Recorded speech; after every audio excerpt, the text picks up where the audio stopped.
Buongiorno, everybody. Welcome to Dorina's Kitchen. Here I am, ready to show you something new today.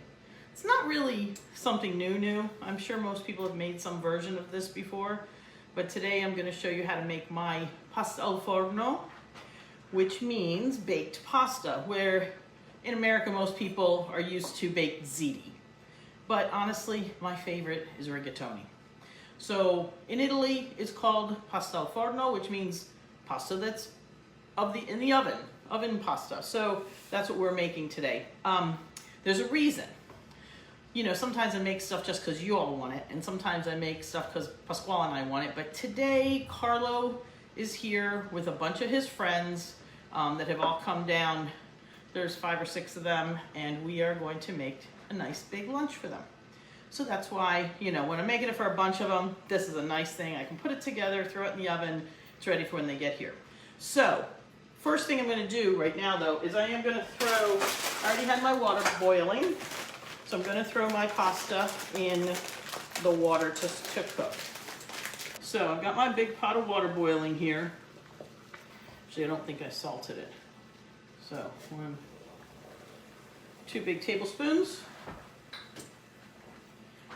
Okay, I'm going to give that a second to float around there. Let me.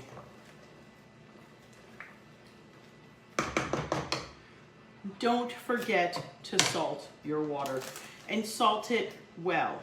It's not so much that it's going to be horribly bad for you, but it does give the flavor to the pasta. Then you can go lighter on the salt in your sauces, because it's really important that the pasta has flavor. So we got 1. Oops, let's do these quickly. What did I do with the other one? There it is. And 2.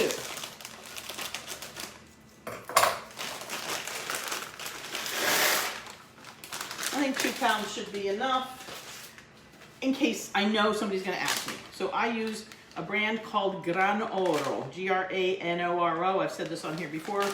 I don't know where you can get it here, except for I know I can get it in New Jersey. If you're in Morris County, New Jersey, the farmer's market on Route 10 carries it. Good price too. But there are other stores that carry it. But anyway, if you can get your hands on Granoro, it's made in Puglia. So this is pasta that is made in Italy with Italian wheat. So if you have a little bit of a gluten intolerance, heritage wheats and things that aren't genetically modified don't bother your stomach so much. So that's that. All right, so I'm gonna give this a stir. It was a nice rolling boil a second ago. And let that cook. Okay, now we're gonna start our sauce. I have all my pieces here. I was prepping. Let me move this aside for a moment. Okay. So I already started doing some of this. We're making a quickie bolognese type sauce. We need carrots, celery, and onions. I've already cut some of that up. What I want to show you though, take your carrots, especially since we're doing this quick, because this was kind of a surprise, you know, hey, let's have everybody over for lunch. Cut your carrots, you know, in half, and then cut them into 3 or 4 pieces like this so that you get little teeny pieces. They cook faster, and it's not big giant chunks in your sauce. So, and then just cut them real fine, and they'll cook up real quick, even though it's a hard vegetable. There we go. And we're gonna put this over here with our carrots that are already in the little cup. I'm gonna do another half an onion, so. Now what I'm making today though, I gotta tell you, I'm making part a bolognese and part a plain sauce because we have a couple of vegetarians. So I'm making some with meat and some without. Okay, and I've got some onion right here. So, actually I have more onion than I planned because that looked, my eyes were bigger than my, I don't know, something. And then same thing with the celery, cut it into a bunch of little strips so that you can cut it into little teeny pieces and it will flavor your sauce very nicely and quickly. So we're gonna start with 2 sauces. We're gonna have, let's see, got the pasta there. So I got the big pot here. With this one, we're going to start with, I'll leave some of those onions. We're gonna make the meatless one sort of bolognese too, just minus the meat. So we're gonna put this on. And I'm just going to put a little bit more.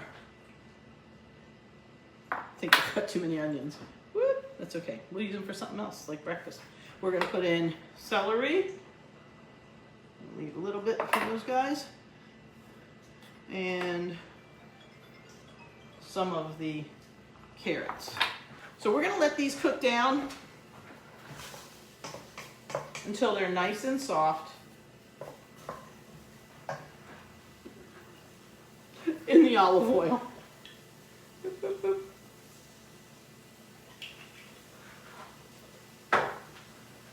We've got a couple of different components today.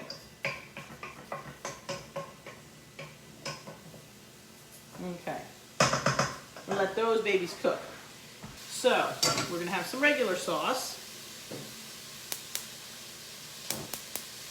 Okay, and this one we're going to start with some olive oil.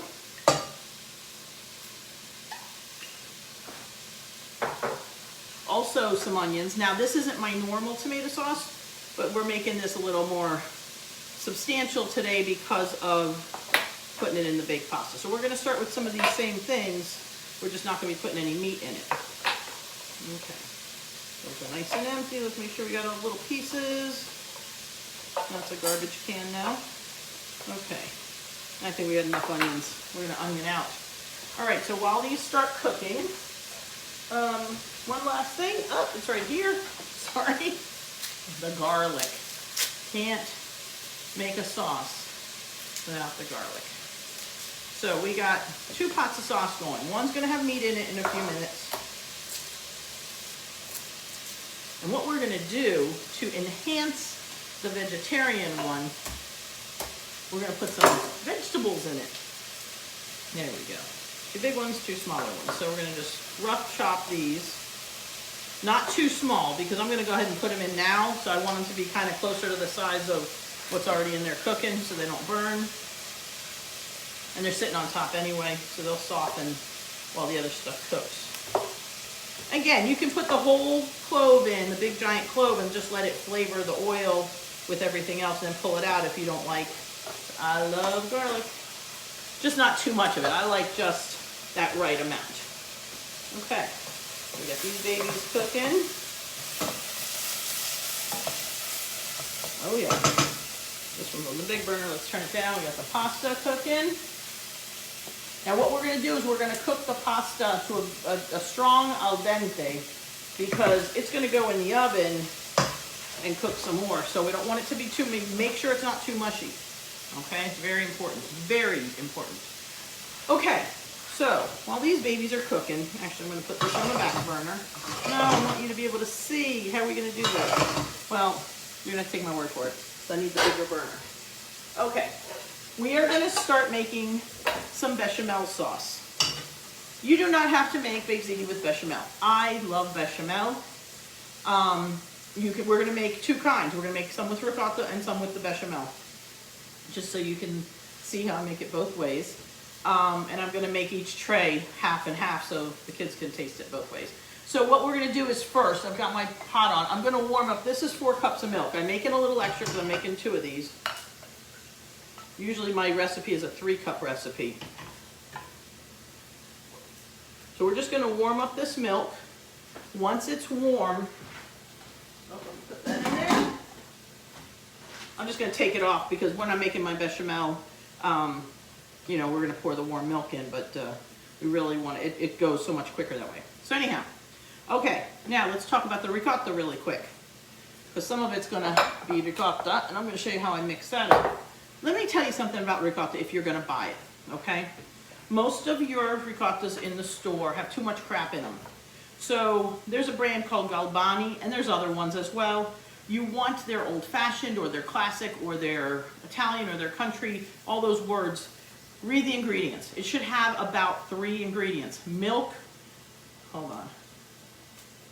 This one has milk, vinegar, and salt. That's it.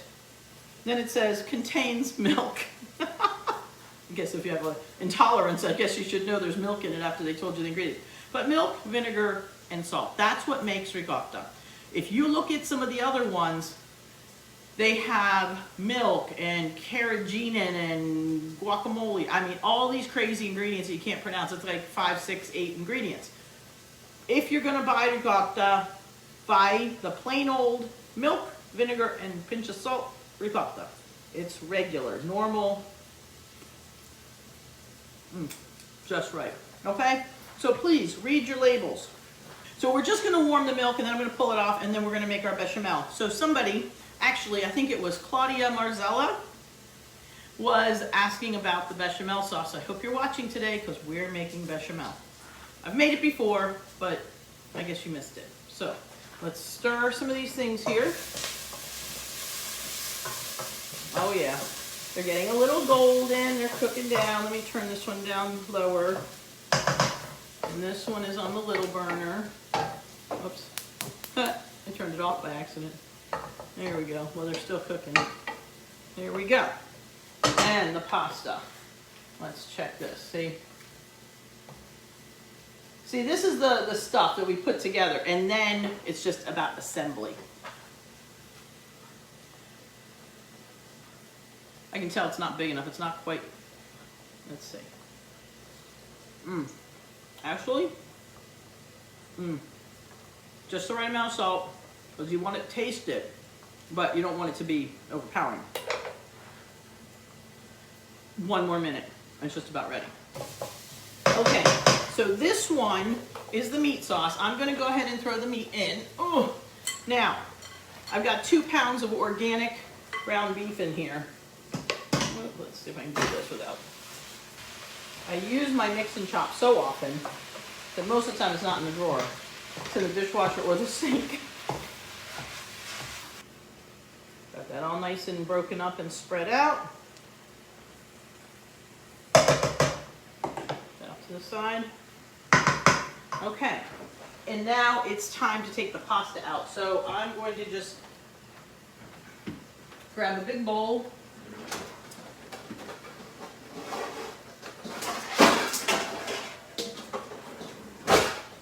Now this is a restaurant trick. Maybe it's a home trick too. I don't know. Getting one last thing. So what we're going to do is we're going to take the pasta out of the water because it's ready. I'm going to put it in a big bowl.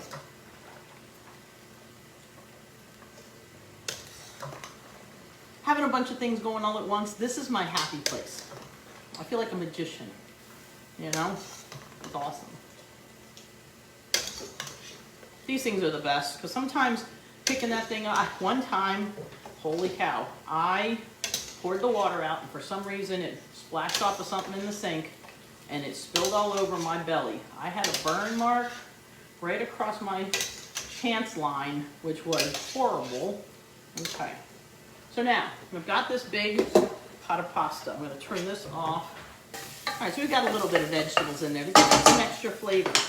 Okay. So we're going to use some store-bought tomatoes today. What I like about these, I love the boxes. Con la vita, I like boxes. I like the jars much better than the cans. You know, if I'm in a pinch, I'll get a can, but I think these are a little healthier, supposedly. But I swear by my Italian brands, I think they're always more red, more, oh, this one did, there we go. So this is the, I like these boxes too. I like the size because sometimes when it's just the 2 of us or I just want to put a little bit of sauce in something, this is smaller. I also like the jars because they're closable. And I don't have to take it out of the can and put it in an extra jar.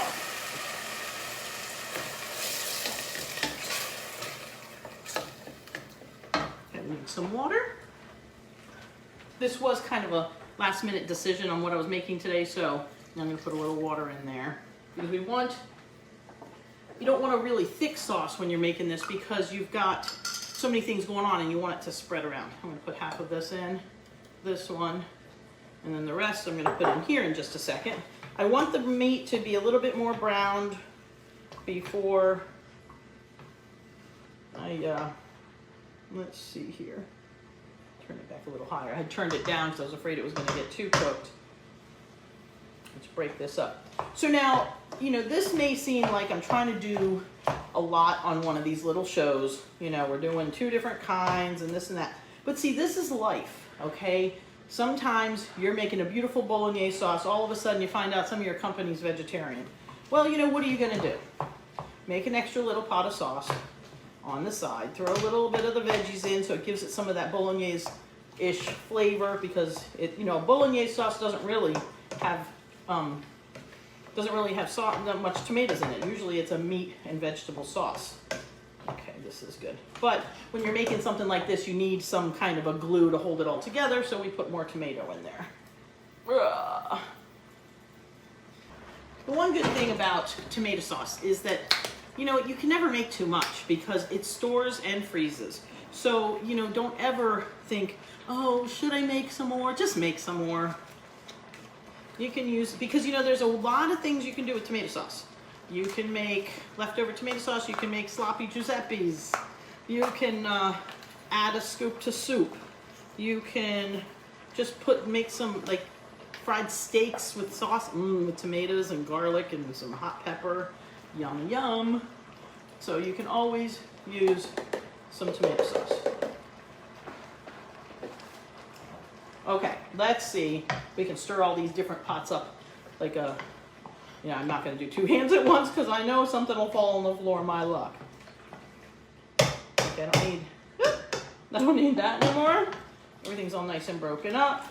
I've got this beautiful pot of meat sauce cooking, and this is going to stay here and keep on. Oh man, look at this. So nice and beautiful. All right, so we're going to put that on that burner. Move it back. And turn this one off for a minute. And we've got our hot milk.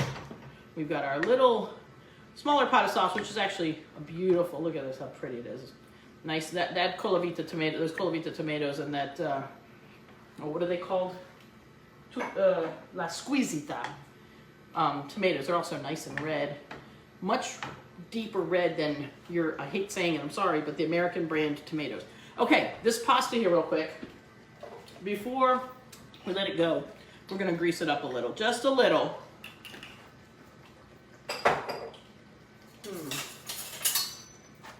So that it doesn't all get stuck together, okay? Normally, oh, there was Louie, did you hear that? He just yawned. I think he smells the pasta. You just need a little teeny bit. You don't want to over oil it because you don't want the sauce slipping off the pasta. But it'll soak up the oil, but it'll keep the pasta from sticking together. So see how nice this is? Okay, so we're just gonna set this aside for the moment. Now we're gonna make our bechamel sauce. And we're going to mix our ricotta. Okay, me and my towel, let's put it down. Okay. In here, I have 2 pounds of ricotta. So I'm going to put, hopefully no shells, and 2 eggs. I usually put an egg per pound.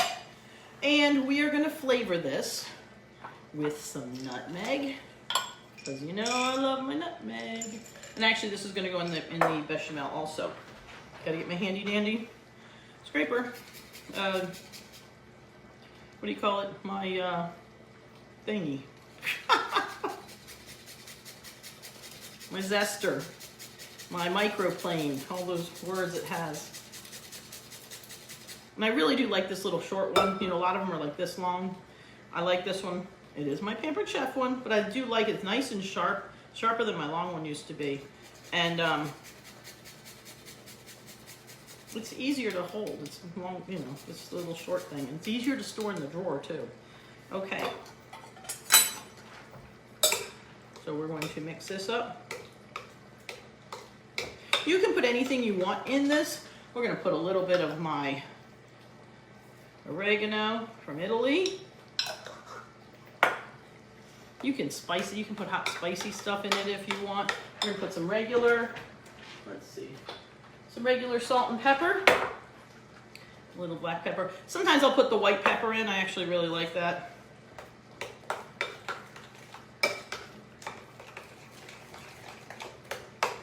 Okay, and of course, there it is, my grated cheese. You know, it always gets stuck together in the refrigerator. put a little bit of this in here for a little more. That's why I don't put too much salt, because I would rather salt it with flavor of cheese than salt. Okay, so this one is ready. We're going to set it aside. And now let's check on our sauces. Again, you just always be stirring. Embrace the stir. Love the stir. Okay, one thing we haven't done since we have it out, and we haven't salt and peppered this, so pepper. I like pepper. The big one, let's throw a little more in. And then some of my nice little bit of sea salt. Now, you know, some salts are saltier than others. My pink Himalayan sea salt is not as salty as my big white sea salt. It's pretty funny. I'll put the same amount on. I'm like, this doesn't taste much. So it's interesting. I don't know. It's weird thinking that salt could be saltier. I don't know. Okay, so now we're going to start making our bechamel sauce. So now we're going to have the last, well, second to last piece of our components. So we're going to start with, normally I have 5 tablespoons of butter and a 1/4 cup of flour, but I'm doing a whole stick of butter. So that is 8 tablespoons, or 113 grams, I think it is. So we're just going to, this is nice soft butter because I took it out earlier today. So I was prepping. Because I really like, so now let me tell you something. If you make a baked ziti for a party, the ricotta is really good, no doubt about it.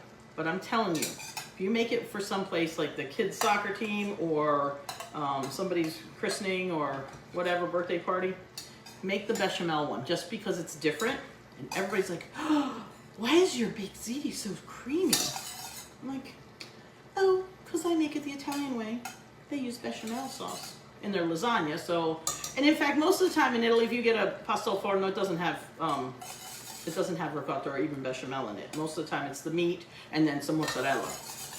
But you know, we're just doing something fun here, adding a little extra protein to the dish. All right, so that's all nice and melted. We're going to put in this 1/2 cup. You can go 50-50, like if you're doing 5 tablespoons of flour, butter, you can do 5 tablespoons of flour, which is about, is that a 1/4 cup? It's about a 1/4 cup. Or you can double it up if you put a little bit more, you know, as long as it's about 1/2 and 1/2. So like a 1/2 cup of butter, I did a 1/2 cup of flour. If you want a thinner bechamel, to more of a drizzle or something, then put in just a little more butter and or a smidge more milk. Okay, so you always want to cook this for a minute, okay? Because you want to cook the flour out. You want to get it cooked. There's a difference between a raw flour taste and a cooked flour. So it's just cooking a little and it's getting thick. I mean, let me show you what it looks like. Let's see. So see, it's very, at this point, it's kind of gloppy, but it'll still fall off the spoon. So, you know, it's bubbling. It's good. It would get a little thicker if I let it cook here too long. Let me not waste any of my floured butter here. Okay. And now what I'm going to do is start putting the milk in. So this is already warm, and it works much better when it's warm. And it's going, it's thickening the milk, and it almost looks like cream of wheat if you've ever had that. So now it's got to cook, and it's going to, in the very beginning it's really thick, and then of course you put the rest of the milk in and it's kind of thinner again. So you really want to stir this for a couple of minutes until it starts to really thicken. And it's not going to be, it's going to be, you know, maybe just a little less thick than that ricotta once I added the eggs to it. You know, it's gets a little thinner and more watery looking. All right, so this is starting to get a little thicker. So you can see at this point, it's very liquid. It goes through the holes in the spoon, but it's coating the spoon. So that's, you know, the beginning of what you want. It's going to get a little thicker. Oh, let's stir the meat with the left, being very careful I don't push it off the whole stove. There we go. Oh, all just looks so luscious.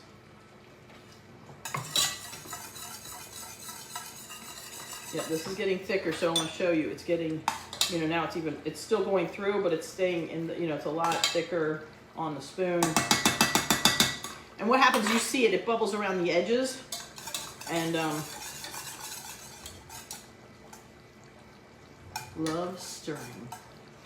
Although this is my hot burner, so if I keep this too forward, the flame is like even on low, so I have to bring it over a little, hold on to it. That's why when you have things that you have to stir, always use a pot with a handle. It works so much better. You don't want to, you know, push the pot off the stove while you're stirring, getting, you know, vigorously stirring. Okay, this is definitely getting thicker. And I want to keep showing you. So I got a piece of garlic there. So see, look, see how much slower it's going and it's staying in the spoon? So we're getting there. And it's not going to be like scoop thick. Although the more you cook it, it will get a little bit. And when it cools down, it thickens also. Bechamel sauce is wonderful to drizzle over like anything you've got stuffed. Like it's really good over stuffed mushrooms. Like it's always good on my regular stuffed mushrooms, and even those sausage ones I made last week, this would be really good on top of that. So it's also good as just a base for any cream sauce you're gonna do. All right, I think that's pretty much done. So I'm gonna let that sit. Actually, no, I'm not gonna let it sit. I didn't flavor it yet. Doing the same thing we did with the ricotta, except we're not putting egg in it. The egg bonds the ricotta. This is different. It doesn't need it. We're putting some nutmeg in here.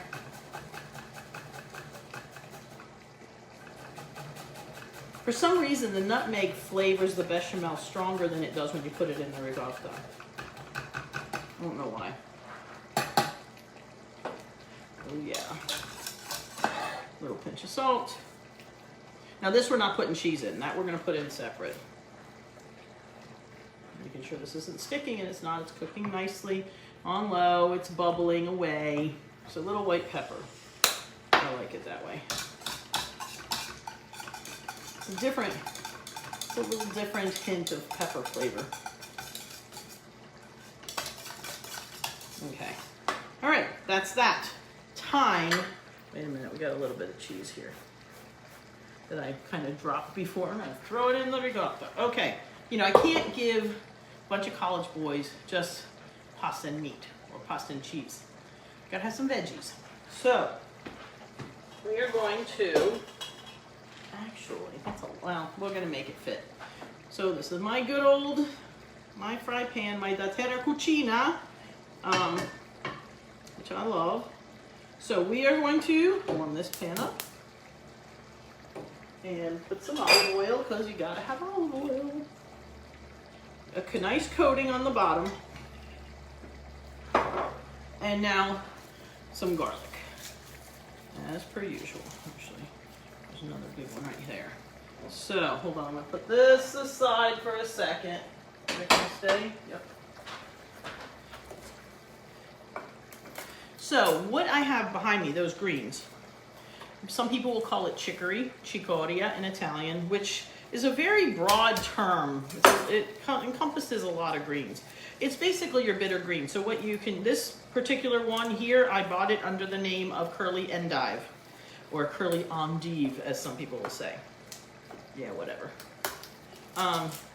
But in Italy, it would be cicoria, verdura, but the cicoria is a curly leaf, chicory is a curly leaf. You can also use, some people will call dandelion greens chicory or cicoria. So, you know, go with any kind of bitter, curly, leafy green. They're always going to be good for you. You can treat them all the same. You can put them in lots of different things. It's good stuff. Okay, the sizzle of the garlic and the olive oil. One of my favorite things. So now, while we're doing that, bring my cicoria back over here. And what I'm going to do with this is, I'm going to show you. So I cut the end off and wash these leaves because they're usually, I mean, this is organic, but they still, sometimes they have some dirt in them or one little dead piece of leaf inside. So I'm just going to cut these into some pieces. And then as these brown, get one more, using all my wooden spoons today.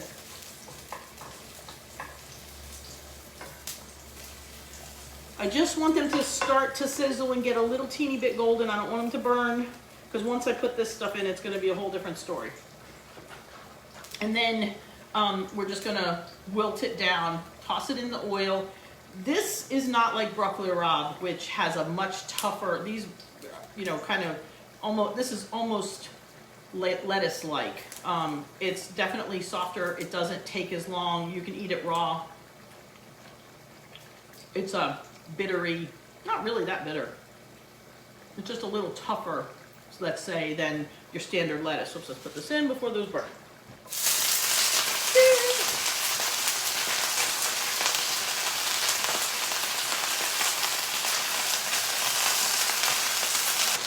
And it wilts down really, really big time. So even though you fill your pot up, you know, I could turn this, the inner leaves are much more tender. So this, you know, maybe I'll make a smidgen, I'll save a little bit of this for a salad.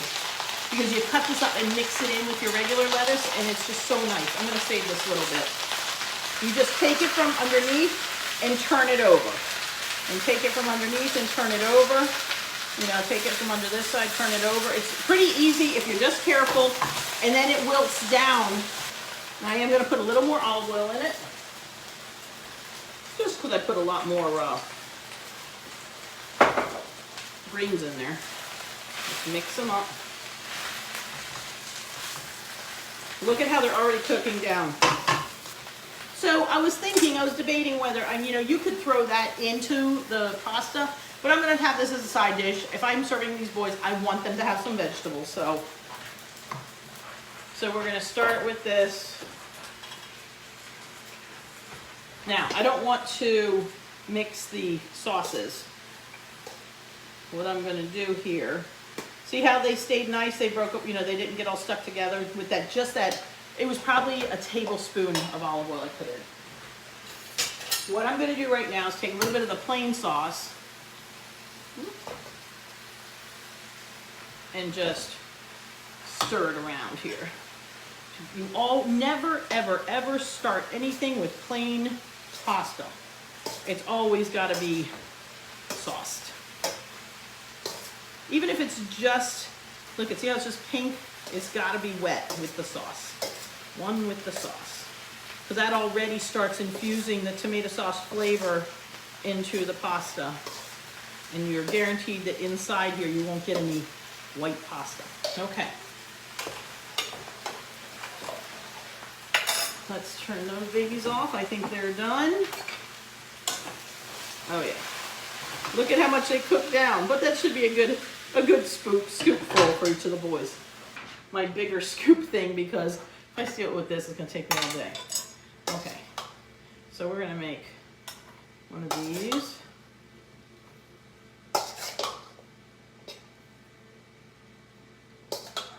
That should be one. Crisscross. We're doing some serious pasta making today, right?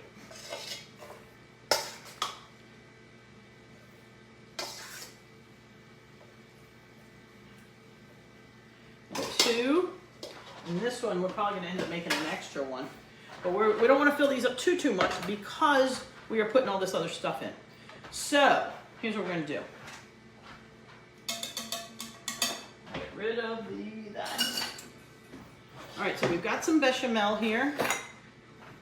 We're going to put some bechamel on this half. We're just putting in blobs, spoonfuls of this in here on this half. And then we're going to put some blobs on this half. And you know what? It doesn't matter which order you go in. You can put the cheese in first, the sauce in first. It doesn't really matter. This is divine. So we're just going to mix this in. Okay, that's going to be a nice heavy dish. You can tell I was actually able to pick that up with one hand this round. Okay. And then this one, we're gonna make with the regular sauce. And let's put the sauce on first, then we're gonna put the ricotta. I don't like it getting all, the bechamel's different. For some reason it's okay to smush it around a little bit, but I don't like to do it with the ricotta. I don't know, I'm weird. So we're just kind of making sure that the sauce goes all the way down, even though we already gently sauced it. We are now putting this all around here. Woo! Just kind of jiggle it in. There's some bechamel mixed in there. Now we're gonna put some ricotta in, blob of here, a blob over there, a blob over here. That's the way you do it, and just have fun with it. Okay, blob there, blob there. I love blobs of stuff. Okay. And we're just going to kind of, see, some people will mix it completely. I like it to be like you get a, you know, a mouthful of something that all of a sudden there's a little pocket of the cheeses, you know? So that's how I like it. So I just kind of dig it in there. So 1/2 on each one has bechamel and 1/2 has ricotta. So of course I'm gonna make everybody have a spoonful of each. Now, just to show you, I grated. Please grate your own mozzarella cheese because, okay, I did it and then I left it in there. When you buy the stuff that's pre-grated, it's got so much crap in it. Just like I was telling you about the ricotta, you know, has all this other stuff in it you don't need. I don't even know why they do that. It probably lasts longer. But anyway, but same thing with the mozzarella. When you buy the bags of shredded mozzarella, number one, it doesn't melt as good because it's got stuff on it. It's got anti-caking agents on it. So we're gonna sprinkle some mozzarella on top. So we got one with meat and cheeses and one meatless and cheeses. Both of them taste good, no doubt about it. So we're gonna push some of this in.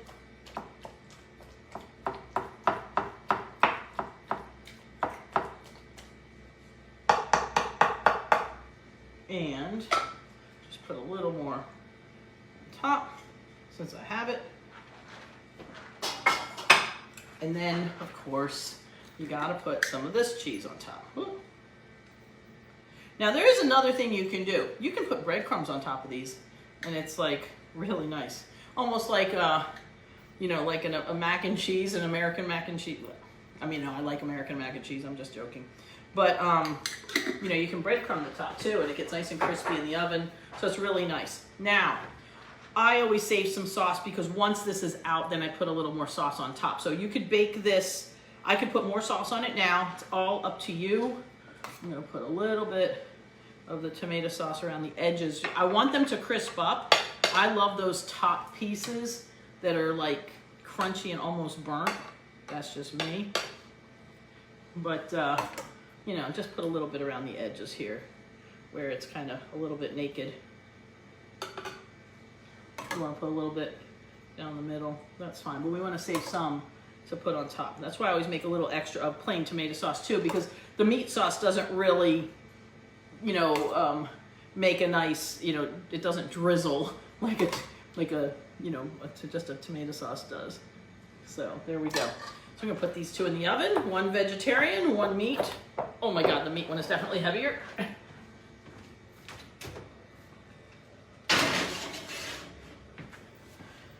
I've got my oven on 400. These are only, they're not gonna cook very long. What they need to do is melt together and brown the edges. So, you know, we could have taken some of this and, you know, put it inside the pasta. That would have been good too, but I want everybody to have some. So, and this is just like a piece with the stem.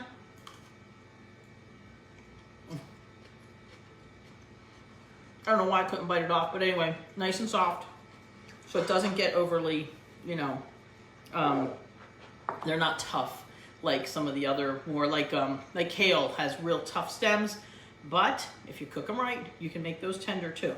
But these are more tender to begin with, so these are really nice. This will be a little bit on the side, have a little bit of bread, and they're gonna have a nice lunch. I'm probably gonna make a little salad also, just have a, even though it's another leafy green, I'll probably use up the rest of those raw pieces of the curly endive. So that's what we've got today. It has been a fun one. I'm really excited that Carlo is around. They're out at the beach right now, you know, just hanging out with the guys. This is a great dish that we made today that is good for any day. And again, you don't necessarily have to do two ways. You don't have to do both bechamel and ricotta. Pick one and make the whole thing that way that time, and next time do it the other way and see which one you like better. You don't need to make two different kinds of sauces. You don't need to make a meat sauce and a regular sauce. It's up to you. But I showed you basically, you know, I guess 4 different dishes. You can make a meat sauce with bechamel or a meat sauce with ricotta. You can make a plain sauce with bechamel and a plain sauce with ricotta. So there's 4 dishes you just learned today. Make some greens, you can mix them in, or you can have them on the side. And you can also decide to put some breadcrumbs on top if you want. You just want to put these in, I put them in open because everything, like I said, everything in there is cooked. All I want the top to do is brown a little and the inside to melt together. So it's gonna be probably 15 minutes. Maybe 20 at the most, as long as the top gets browned enough. So this is something that can bring the family to the table, and it's definitely something hearty that will keep them there for a little bit. Don't forget, make a dessert. You can always keep them at the table a little longer. Just don't make it too sugary, you know? But anyway, I really hope you guys have a nice day. Please do me a favor, like and subscribe to all my stuff. Everything under Dorina's Kitchen, Facebook, Instagram, YouTube, you name it, I'm there. Please, and also dorinaskitchen.com. Please go and subscribe to my website, because that's how I'll always, you know, if the whole internet falls apart, you'll always be able to find me, because I'll have your email address and I can find you, you know, so of course I know you want to find me, you know, saying. Oh, I'm really hungry right now. Just this, for some reason, this really hit me today. I can't wait for lunch. So we're probably gonna eat, probably in about an hour or so. I think they're coming over around 1:30, you know, so it'll be a little bit of a later lunch, but it'll be okay. So by the time that comes out of the oven, and we're gonna have a nice time. I love having the young people around. It's fun. One of the things that we tend not to do in this world, in this American world especially, is intermingle with the generations. It tends to be, we've been tunneled into age groups from childhood. You know, you're on the 8-year-old soccer team, the 9-year-old soccer team, the 12-year-old, you know, you're tunneled into your age groups. And what I find when I'm elsewhere in the world, the generations mingle more. You know, you don't find old people living in an old community, or, you know, a whatever age and older community, or, you know, something that's specifically for young people or older people or whatever. Everybody lives and intermingles, and it's really nice. There's beautiful, I don't know, it's just like this flow of life where everybody respects each other. The old respect the young respect the old, and they converse and they communicate, they commune, and they share the wisdom, and they share the newness. You know, the youngers share the, you know, show the old guy how to use the iPhone, and the old guy's telling him, you know, let me tell you how to plant a garden, or whatever it might be, you know. So it's nice, and I appreciate that when I'm in Italy, because you see it all the time, much more so than here. Sure, the kids go hang out together. Sure, the old guys play cards together. But you will see much more conversation amongst the ages than you do over here. So today, here's your challenge. If you're older, find somebody younger to have a phone call or a quick visit, or a neighbor or something. And if you're younger, seek out somebody older and go and, you know, keep your ears open and learn something. I think that today we need a little bit of intermingling. That's today's theme. Today, intermingle, you know, with the ages. I think it's really cool. Learn something today from either side. Okay, so have a great day, and I will see you next time right here on Dorina's Kitchen, where we are bringing people back to the table. We're saving the world one table at a time. Oh, I just love that. Doesn't that sound cool? I'm such a goof. All right, love you guys. Mwah. Ciao.